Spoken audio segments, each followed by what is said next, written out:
정부가 주택시장 안정을 위한 관리 방안을 발표했습니다.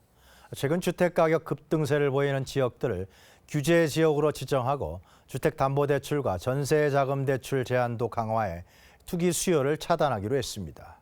먼저 이리나 기자가 전해드립니다. 정부가 최근 들어 비규제 지역의 투기 수요가 몰리는 풍선 효과를 잠재우기 위해 부동산 대책을 내놨습니다. 먼저 파주와 연천 등 접경지를 제외한 수도권 대부분 지역과 대전, 청주가 조정 대상 지역으로 지정됐습니다. 투기 과열 지구는 과열이 심각한 경기 10개 지역과 인천 3개 지역, 대전 4개 지역 등 모두 17곳을 추가하기로 했습니다. 서울 잠실 마이스 개발 사업과 영동대로 복합 개발 사업 등 개발 호재로 집값 상승이 우려되는 지역에 대해서는 토지거래 허가구역 지정을 추진합니다. 이와 함께 전세를 끼고 주택을 구입하는 이른바 갭투자를 막기 위해 주택담보대출과 전세자금대출 규제도 강화합니다.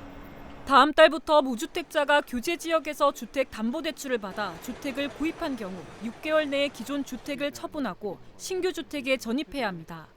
또 전세대출을 받은 후 투기 지역이나 투기 과열 지구에서 시가 3억 원이 넘는 주택을 사면 대출이 즉시 회수됩니다. 기존에는 9억 원 초과가 기준이었지만 갭투자에 전세대출이 이용되는 것을 막기 위한 조치입니다. 1주택자에 대한 전세자금 대출 보증 한도는 공적 보증기관은 동일하게 2억 원으로 제한하고 사적 보증기관도 한도를 인하토록 요청하여 전세자금 대출로 인한 유동성의 유입을 차단하겠습니다.